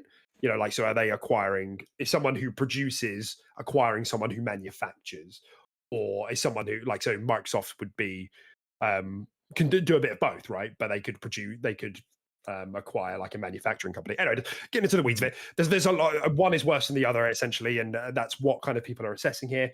But it takes your bias out of it a little bit, which is why we have these regulatory systems. So that's not really the problem. So what we kind of need to be thinking about is this overall going to be of benefit?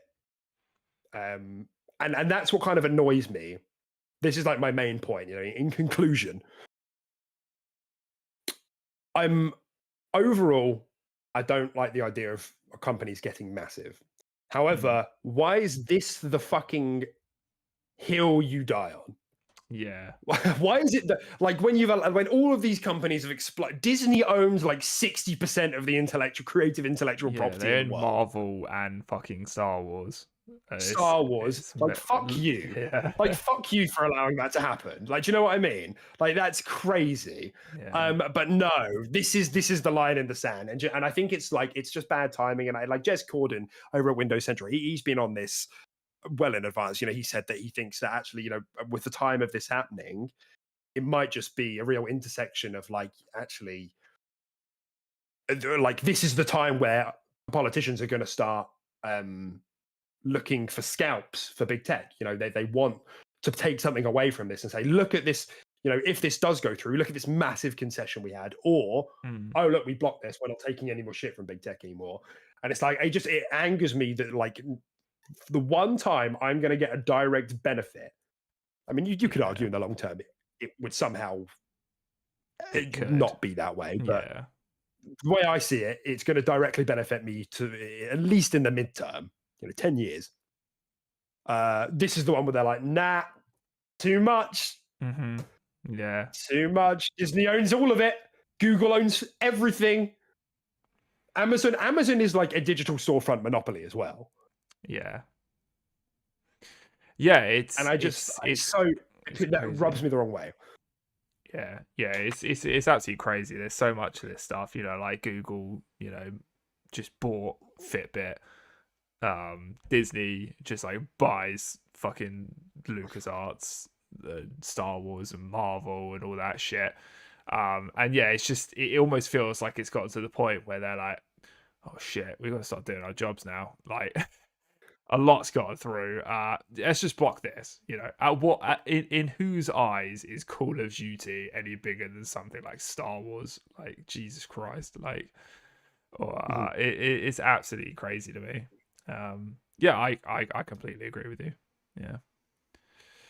So I can see I can see Wikeen's pushed back a little bit here. So this is interesting. So Marvel was going bankrupt, which is why they sold, and Star Wars was dormant for like 20 years. Although all the synergy that those IP have is because of Disney. Yes, I mean you can definitely argue that those IPs got a boost because Disney handled them well, but that's still like the regulators still have that job to try and forecast, what could happen with that, and I just think they failed. That's an area that they failed. Because it's not just them, it's not even just those IP, it's like all the kids films, Disney Pixar, they've got Pixar, because it's just DreamWorks now, I think, which is the major competitive animation studio, or maybe Illumination, I suppose, so maybe that's not so bad. But we're still looking at oligarchy then, we're still looking at like three major corporations. So yeah, and that's one of like so many, like we keep talking about, there's a reason we talk about big tech, like Google, Amazon, etc., etc. So yeah, that's all it is. I'm just a little bit salty that this is the line in the sand, for what it seems, for the regulators. I don't know the history, so maybe there's some ignorance playing into this. I don't know the history of like, were any of these deals taken to court? Were this like, sued? Did the FTC sue for any of these deals? Yeah.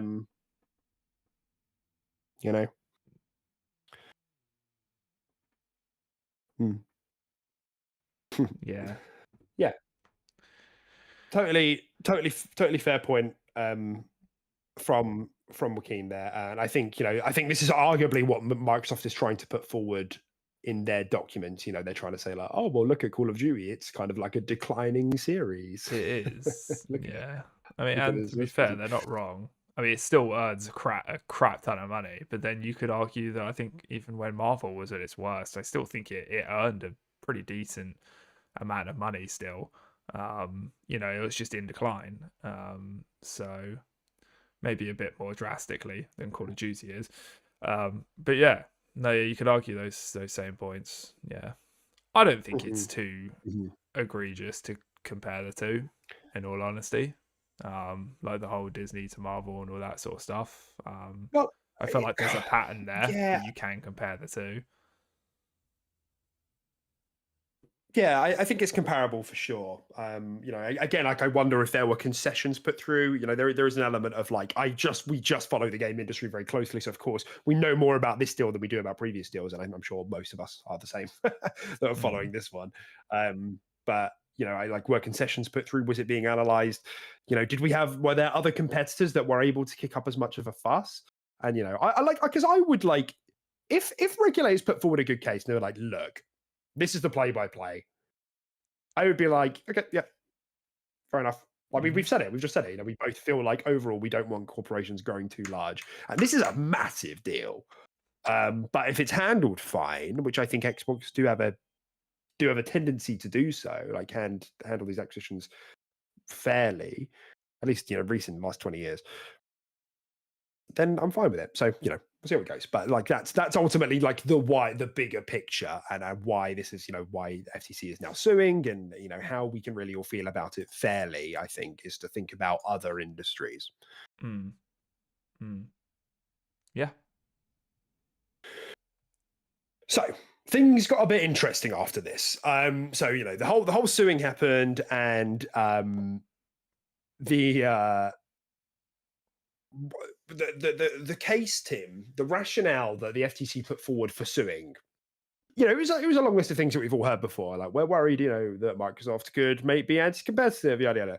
But one of the central and pivotal points that they made as the rationale for the suing, for the lawsuit, was that Xbox assured the EU that it would not make any any ZeniMax games exclusive.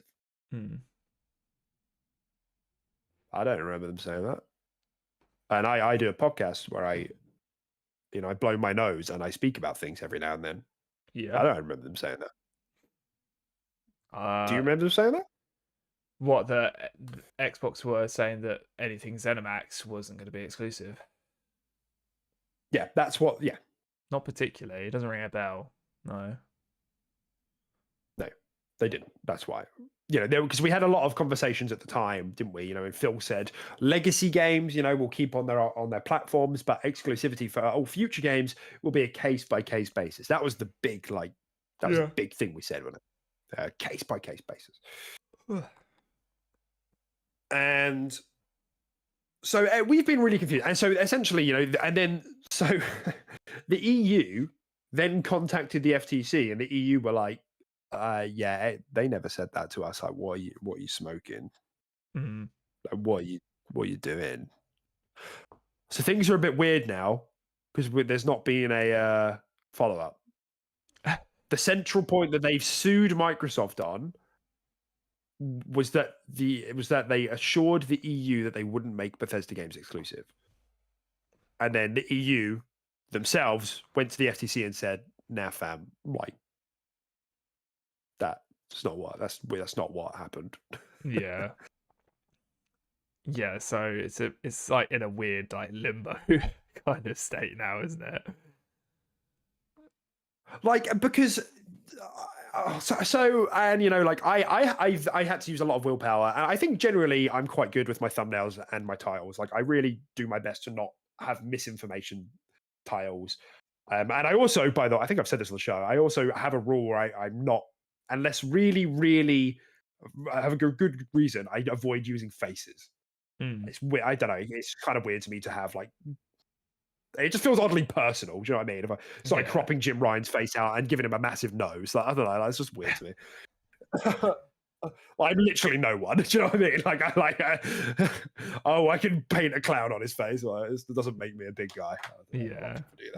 Anyway, so some of the things. So ultimately, what seems to have happened is that it's come down to like interpretation, and I'm using that very liberally, because what the EU said in their documentation, and what they recorded Xbox saying was, firstly, Xbox said this, and I do think this is fair. We have no incentive to stop selling ZeniMax games on other platforms. They did say that word for word. Yeah. I think, but there's like it's weird because there's ambiguity in that, which is so strange. Because to me, that I read that and I think there's no incentive for us to stop selling games on like that already exist. Mm. Do you know what I mean? So we're not going to yank ESO off. We're not going to yank Fallout 76. We're not going to yank Deathloop, Yeah, Prey. current. Games Yeah. not already there. We're not going to yank them away. Right. That's how that reads to me. Mm-hmm. So the FTC, it seems, maybe have read that and thought, oh, well, that's, you announcing Redfall and Starfield as exclusive is contradictory to that statement. But then they've also said other things which were like really clear cut. I feel they've said things like exclusivity will depend on a number of factors, including player demand, the market, third-party motivations, things like that. So it's just very strange to me that the FTC seem to have been the only regulatory body here that have managed to mince the words enough. So much so that they thought a lawsuit was suitable. Yeah. I don't know, man. No, it seems a bit hasty on their end. Yeah. It's almost like it's politically motivated. Nah. That's not a thing, Deck. Because that's one of the arguments. One of the arguments is that the FTC wanted to take them to court regardless, and they would find anything to say because they want to show we're going to push back against big tech now. So even if Xbox, even if the deal goes through, we're going to push back. And bear in mind, like the CMA said the same thing as well. So the CMA said also, oh, Xbox promised that they wouldn't make ZeniMax games exclusives, but then they did. Like, so maybe as part of the concessions, like the regulators are going to say to Xbox, look, you've got a worm tongue. You need to give us clear statements so we know next time. Our eyes ain't working properly. Yeah, but then I feel like all companies do that. I don't know. It's just a thing. Like the way you word things. Yeah. It's not, and it's not. It shouldn't be up to Xbox and Microsoft to word things like a specific way so these guys can understand it or whatever. It's their job to look into these things and interpret it whichever way it should be interpreted. Like, what? I don't know. It's just be like, Xbox, if you could just make our jobs easier, that would be fantastic. Just like clear statements, I don't know. Weird to me. Yeah. No, it is weird, and I think this is still at the fault of the regulators. It's just more that you're going to see a lot of videos on YouTube that are going to say the FTC lied. Like you're going to see a lot of titles and thumbnails that say that, and like I think that's a bit inflammatory. And like come on, like these aren't 12-year-olds running around. They've just interpreted it differently. Whether that you can argue maybe there's some malicious intent in that they wanted to want to take to court, or like I do think that there's like a genuine concern from that wording. I don't think that's feasible. Yeah. But I think what we can all agree is that, man, this probably isn't going as smoothly as Xbox thought it was going to go. No, definitely not. And it begs the question, like Joaquin has said multiple times today, he thinks the deal is just going to fall apart and not go through. How's your kind of vibe on that whole thing right now? Man, I'm kind of clueless. I definitely, I used to be quite confident that this would go through, but the more and more this is stacked up, it's seeming quite difficult. Xbox seemed to be quite confident. Obviously, that's what they're going to say. Yeah. And looking at the facts, I'm not going to call myself an industry analyst, but like just analyzing the industry, I suppose. I don't see why this is anti-competitive. That's, I guess, like that. Those gears aren't clicking to me. I know it's a big purchase, but the focal point, if there were like, and the CMA have kicked up a little bit of a fuss about cloud services, but they seem to have dropped it now, and subscription services. But like that was not the focus. Though the main focus here is exclusivity for COD and exclusivity in general a little bit, but mostly for COD. If exclusivity is the focal point, that happens regardless of acquisitions.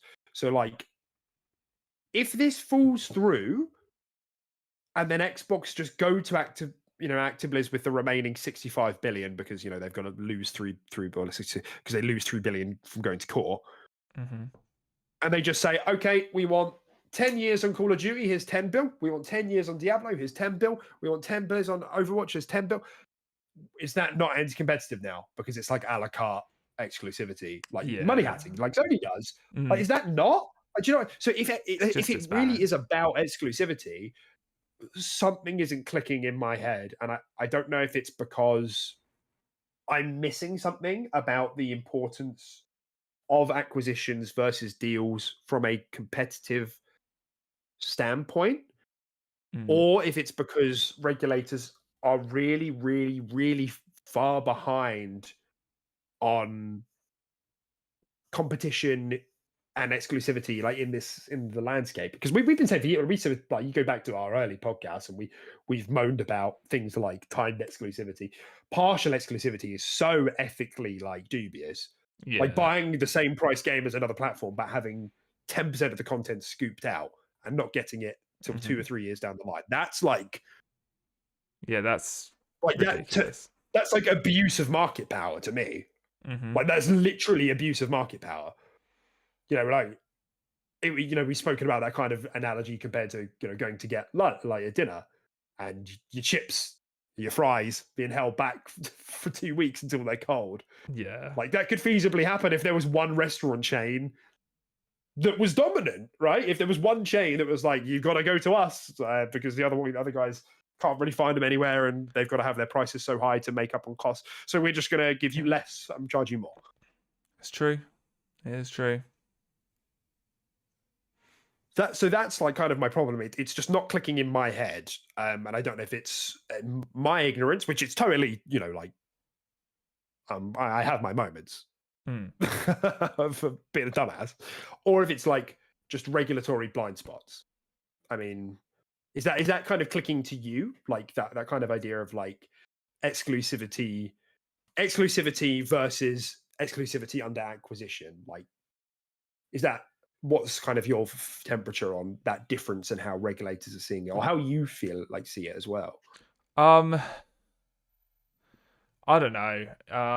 It's kind of like it all begs the question of exclusivity under acquisition. It's the whole like what if, right? That's the thing of what scares everybody. It's just like, yeah, they're playing ball for now, but what if they pull the rug from under our feet and they don't play ball anymore? When obviously that doesn't happen if exclusivity is not under acquisition, and I think that's I to boil it down in its simplest terms, I literally just think that's all just what it comes down to. It's just the fear of the unknown and the fear of, yes, they can just pull the rug from under our feet. Like, sure, Phil can commit to like a 10-year deal and all that sort of stuff, and he can claim that he wants to have Xbox Call of Duty on all platforms all the time, but I don't know, man. Shit changes. No one knows what the future holds for that franchise, for Call of Duty. If it'll have a big resurgence, if it'll die off, nobody knows. So I think that I think it's reasonable to assume that exclusivity under acquisition is just, it can be sort of more toxic and it can be manipulated a lot more, definitely. How that affects the consumer in all things, I don't know. I don't think it affects the consumer too much. I do think that even I think timed exclusivity hurts the user more than full exclusivity. Like you said, the whole, we buy the same product for the same price but we get less. Like, I'll still never get over that for like Destiny. Like, I literally just thought, no. It's Call of Duty. It's happening with Call of Duty. Yeah, and it's happening. It literally happens right now. And it's just ridiculous.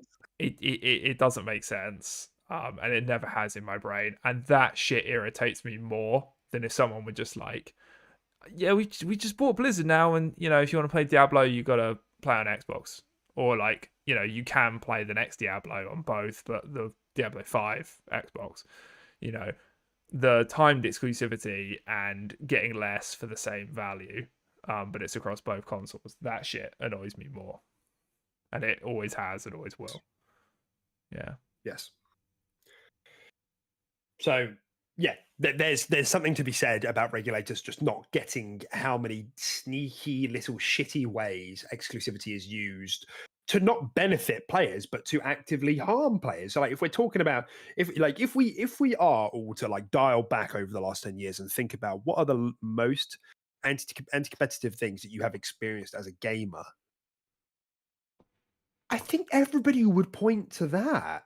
Like, I don't think people are in their right mind are going to say, even the best Xbots aren't going to say like, oh, it's PlayStation making Spider-Man. It's like, well, you know, they work with Insomniac, Sony helped them out. You know, that's just a normal third-party exclusivity. That's not the same as a money hat. You know, it's not the same as, which ultimately we can never be assured of the details of. It's the shitty stuff, like it's like timed exclusivity, which, you know, let you feel Xbox did with Rise of the Tomb Raider, got shat on, never did it again. Partial exclusivity, like you said, partial content exclusivity. You know, I think that is probably the thing most people would point to. So it's just crazy to me that regulators don't seem to be understanding that is a different problem. That's not an acquisition problem. That's you guys aren't paying enough attention. Like, don't even get, yeah. And that's not even thinking about like loot boxes and stuff like that. That just went unfettered for like, that's still like, companies have moved away from that now because it's gotten unpopular with gamers, but like that's still not really regulated. Like Belgium's the only place really. I think China's like requires you to see the odds, you know, like, you know, but still really unregulated, and that's like fucking gambling for kids. Like, it just shows you how far behind they are on this stuff. I think there's some really interesting stuff in the chat here.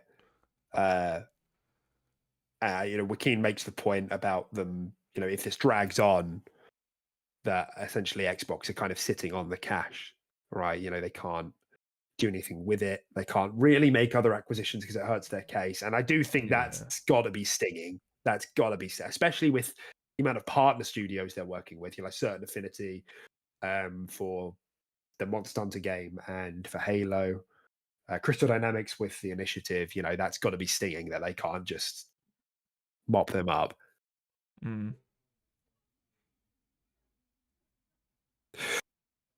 So yeah, it's there's a lot going on there. There's a lot of things to talk about. I think it's really interesting, like I said, especially when you start viewing this through the lens of maybe other industries, because it does help take your bias out of it a little bit. But I do think that the regulators are having a problem differentiating exclusivity from acquisition, unless I'm missing something. So, you know, we'll see how it unfolds. But you know, ultimately, we've always said on the show that if this gets killed, if the deal gets killed, but ends up with more regulation around exclusivity and competition in that, like, I'm fine with that. It's still a positive. Yeah.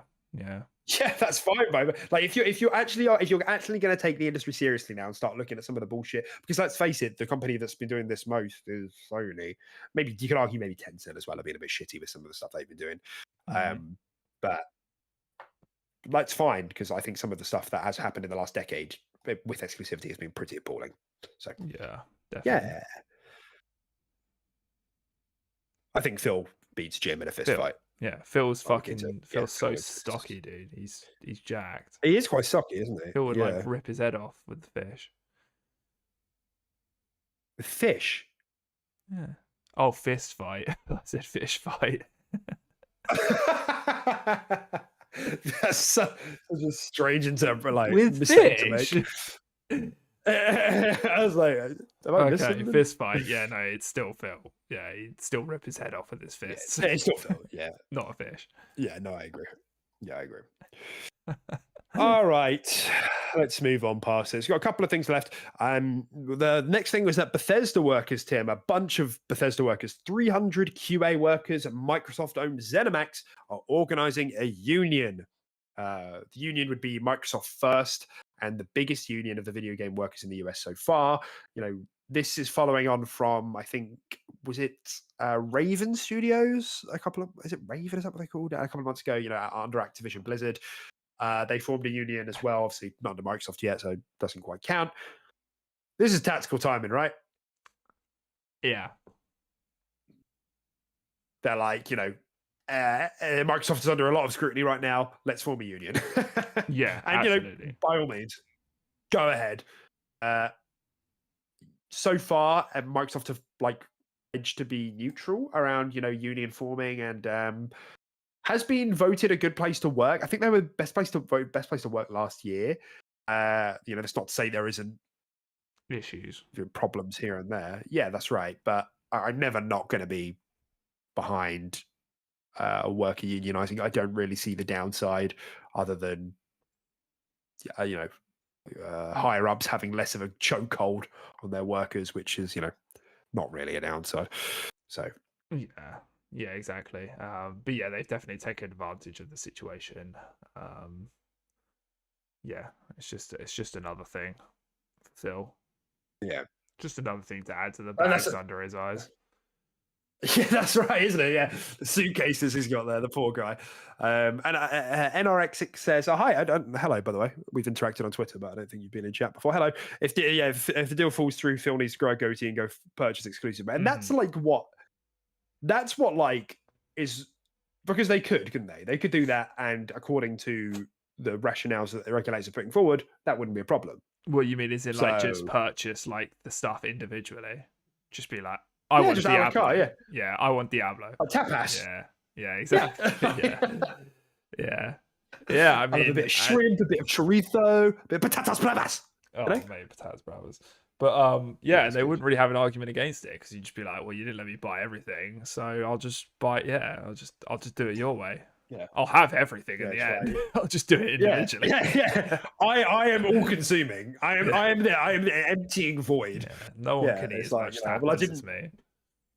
Yeah, they call me Philly cheesesteak for a reason, Yeah. It's like, well, I didn't acquire them. Seinfeld theme plays. It's like, so yeah, we'll see. Yeah, great unions. Go all of you guys. You're doing great. The last thing Xbox and Microsoft needs is more not more, but is PR around this, bad PR around this. So I imagine they will stay neutral on this for as long as they can, especially while they're under regulatory scrutiny. Yeah. All right. We're on our last point of the show then.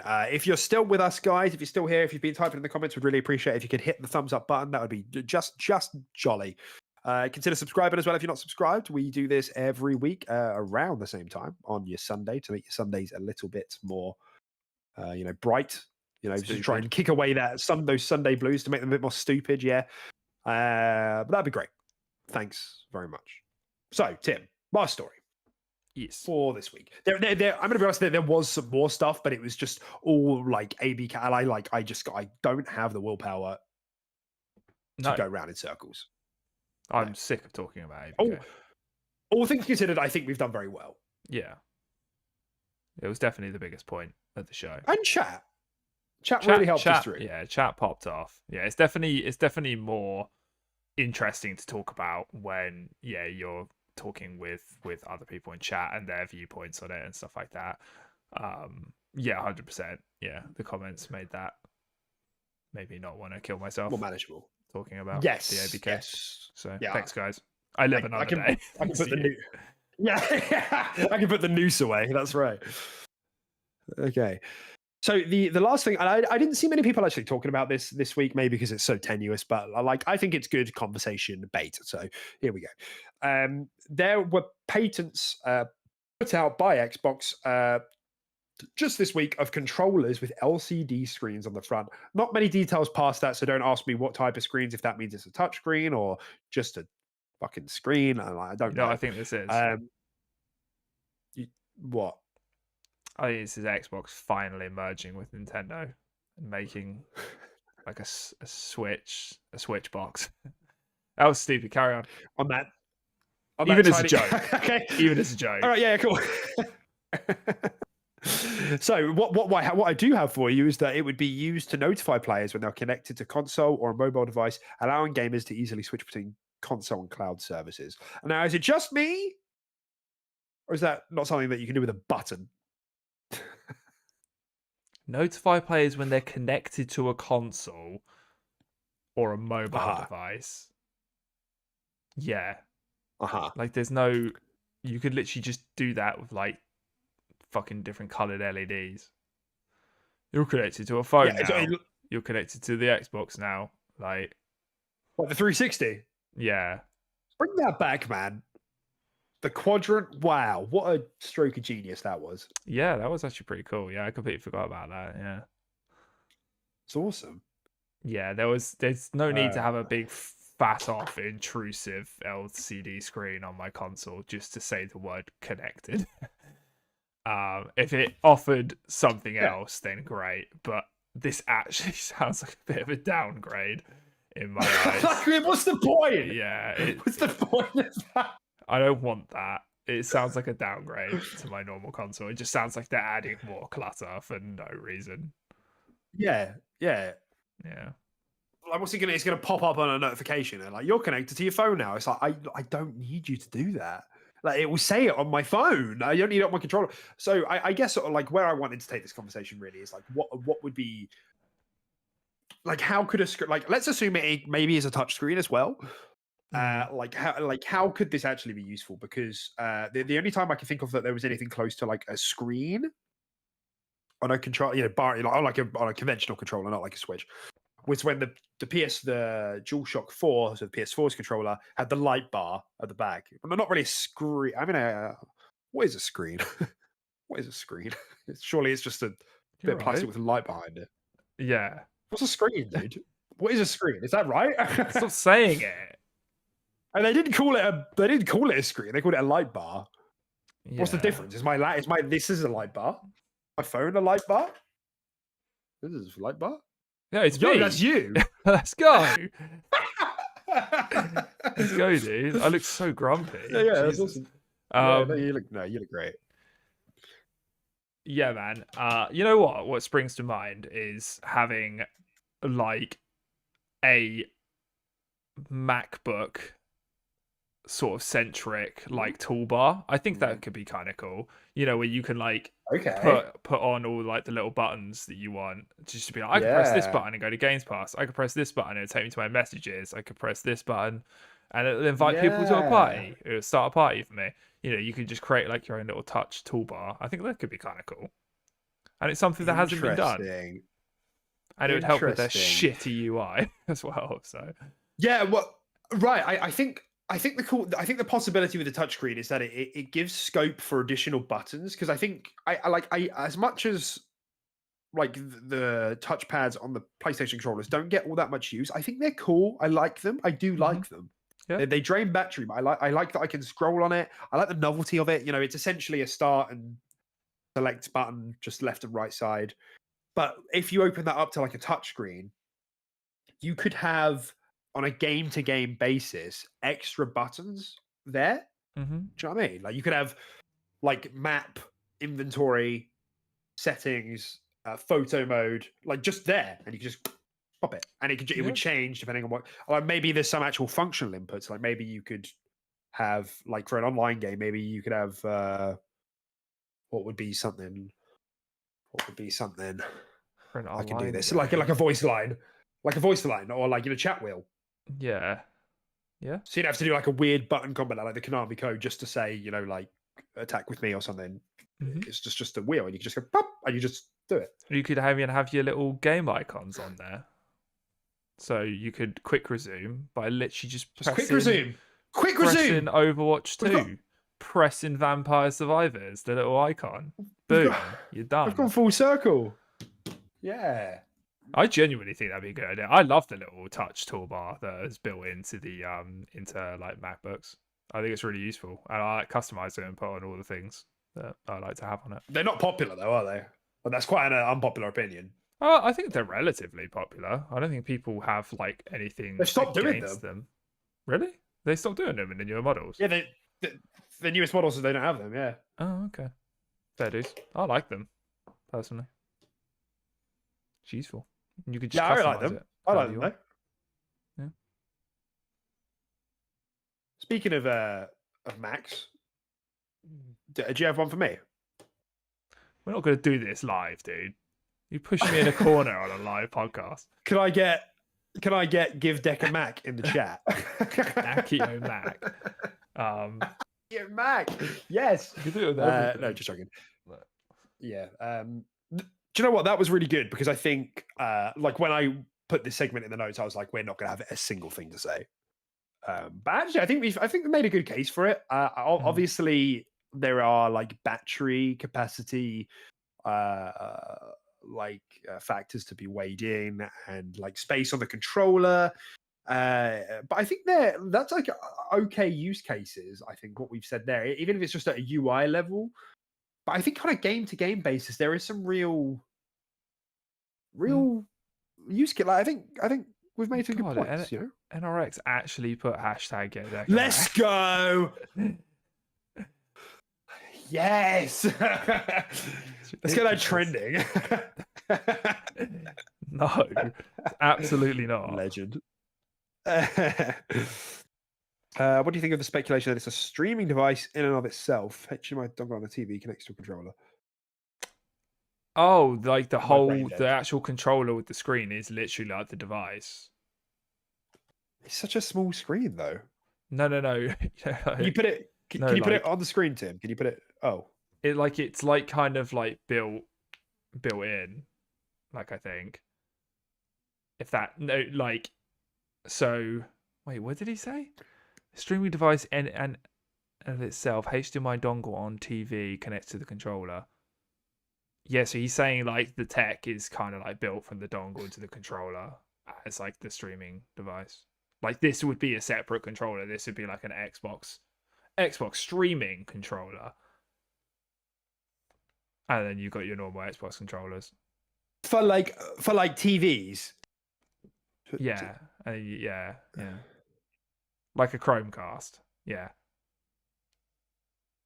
So like there's a dongle goes into your TV and then this controller interacts with that and it's like only a stream focused controller sort of thing. Oh, okay. I mean, what would the benefits of the touchscreen be for like just being a stream controller though? I guess that's where I'm lost. Yeah. I mean, I don't know if my live viewing thing will work. No, it's not. Its screen cap's a bit weird from when we did it on the thing. Let me have a look. Let's see if I can drag it. Yeah, just if you can get it up so everybody can see what we're talking about. Because like the screen is really small. Yeah, that's the leaked pattern right there. So it's basically just like a tiny little boy. But yeah. Yeah, tiny little boy. You know, has anybody in chat used a what's it fucking called? A Steam controller? Like, are they any good? Because they've got like the weird touchpad things. People quite like them, from what I hear. A Steam controller. I'm struggling to think what that looks like. It looks like it's got two big eye holes. Oh like yeah, I know these things. Yeah. Did that make you? Did that work? Did my description prompt your memory? No, I googled. Or did you see it? Oh, okay. Your description. I was like, he has no idea what I'm talking about. Yeah, I was like, oh, fuck this up. No, your description fucking sucked. I just looked it up. Yeah, sorry, man. Yeah, I don't really know, to be honest. 7 out of 10, 4 out of 5. Seems like people kind of like it. That's good odds, yeah. Never use it. It's weird, but yeah, they have like domes, for your fingers, and it's like a trackpad, isn't it? Yeah. Like indented domes work as like a trackpad. Very odd. Yeah. Interesting. I've been saying for a while that I think there is a room for Xbox to push for with like controller innovation. I think, they need to be looking at the next thing, and maybe it is a tiny weeny little screen on the controller. Like it. I'd like to have that sort of stuff and to have just more UI accessibility and like easier ways to like quick resume into games. without having to use their shitty UI, which they refuse to change. Maybe I can have my Yeah, I social do think it's quite feed funny though. scrolling on it. Yeah. It's like how they can bypass their UI. They're like, we just can't get this shit right. Let's just fucking put it on a touchscreen. Like, let's just have you just jump to all of them on the little touchscreen. Yeah, it's interesting. Did you say you put your social feed on it? Yeah, achievement pops up. Bling, pops up on the screen too. I click it, takes me to the achievement. Let's go. It makes that noise as well, does it? Bling, yeah. Bling. Bling. You have like a Domino's app there. Just swipe right for that's what it's for. It's ads while you game. They're gonna put ads on it.